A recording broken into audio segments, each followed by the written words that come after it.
2014 में मैंने CRPF join करने के बाद मैंने सीआरपीएफ से बहुत कुछ सीखा और यह भी सीखा कि फ़ौज में जाने के बाद एक दूसरे को कैसे हेल्प किया जाता है और कैसे विश्वास करते हैं एक दूसरे को।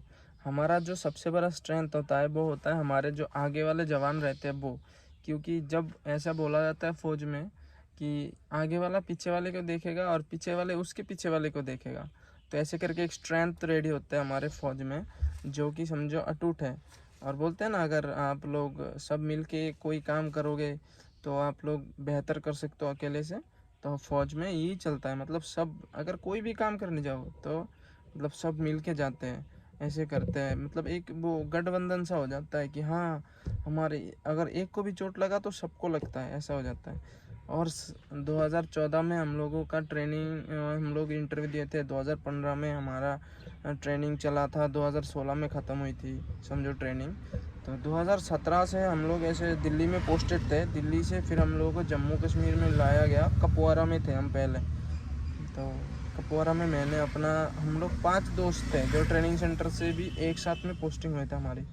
तो 5 दोस्तों में मैंने 3 दोस्त खो दिए थे उसी दौरान, कुछ मिलिटेंट्स वगैरह की थे। एक को तो झारखंड में खोया था, तो इलेक्शन का ड्यूटी था तो वहाँ पे, और 2 हमारे और 3 हमारे जम्मू कश्मीर में कापुआरा सेक्टर में वो शहीद हुए थे सीआरपीएफ में। एक्चुअली हमारे कमांडेंट को गोली लगी थी, उनको बचाने के वक्त में ये हुआ था हादसा।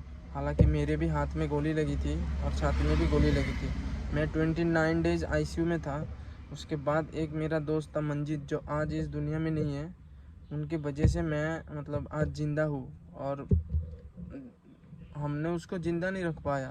तो ये एक बहुत ही मतलब समझो बहुत ही सैड स्टोरी है। और उसका बीबी 9 महीने का प्रेग्नेंट था तब जब उसकी ये देहांत हुआ है। उसको एक्चुअली छुट्टी भी मिल गया था। उसके बाद वो मतलब उस दिन क्या होता था, सिस्टम होता था आरोपी लगता था रोड पे, उसके बाद आप वो निकल सकते थे। तो ड्यूटी से आने के वक्त उसका हो गया लेट, तो वो नहीं निकल पाया उस दिन। तो इसी दौरान वो रह गया, और रात को कुछ इन्फॉर्मेशन मिला था हमको, तो उसी दौरान हम लोग फिर से वो पेट्रोलिंग पे निकल गए थे। उसी दौरान उसका सर पे गोली लग गया था, तो पेट्रोलिंग के दौरान।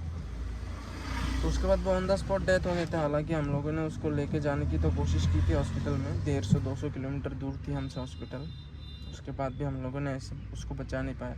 तो मैं बोलता हूँ दोस्त, लाइफ में ऐसे तो बहुत सारे प्रॉब्लम्स आते हैं, बहुत सारे मतलब गम आते हैं, सैड आते हैं, सैड मोमेंट आते हैं जो हमको आगे करके जाना होता है, पीछे करके फिर आगे जाना होता है। तो मैं ये बोलता हूँ कि लाइफ में जो भी हो, आपको जो भी प्रॉब्लम परेशानियाँ हो, उसको सॉल्व करके अगर आप लोग आगे बढ़ते रहोगे तो आपका ज़िंदगी अच्छा रहेगा। और पास्ट तो पास्ट होता है, मतलब मीन्स पास्ट को अगर याद करके रहोगे तो वो आपको दर्द ही देगा।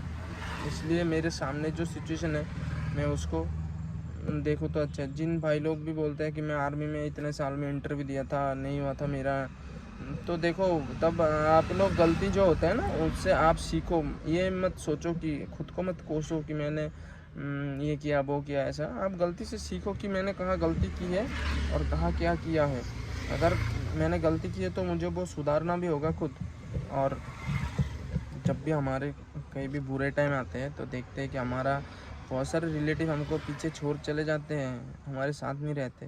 रहता है तो रहता माँ बाप रहता है, तो आप माँ बाप की सेवा किया करो, मम्मी पापा को बहुत सारे प्यार दिया करो, क्योंकि उन्होंने हमको तो छोटे से बड़ा किया। अगर वो नहीं रहते तो हम तो इस दुनिया में नहीं आते, अगर वो नहीं लाते तो उन्होंने हमारे लिए बहुत सारे सेक्रीफाइस किया है।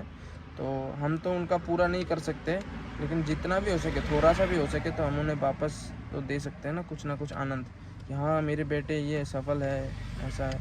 अगर कोई फ़ौजी का पिता अगर कहीं पे भी जाता है तो उसको अलग लेवल का सम्मान मिलता है, तो वही सबसे मेन है। तो आप भी ट्राई करो अच्छे से, और जो लोगों का नहीं हुआ वो निराश मत हो, आगे ट्राई करो। फौजी में नहीं तो किसी और में जाके भी आप देश सेवा कर सकते हो। ऐसा नहीं है कि सिर्फ फौजी वाले देश सेवा करते हैं, सारे देश सेवा करते हैं। आप बैंक में नौकरी करोगे उसमें भी देश सेवा ही होता है। आप तो फौजी को हेल्प करते हो तभी तो ऐसे होता है ना। कोई फौजन होता है जो घर पे होता है, उसका पति समझो बाहर है, आप उसको हेल्प कर रहे हो, तो सॉरी अगर वीडियो में मैंने कुछ गलत बोला तो मुझे माफ़ करना, और मेरी वीडियो अगर अच्छी लगी तो आप मेरे चैनल को लाइक एंड सब्सक्राइब ज़रूर करना, आगे भी ऐसे ऐसी वीडियो देखने के लिए। थैंक यू दोस्तों।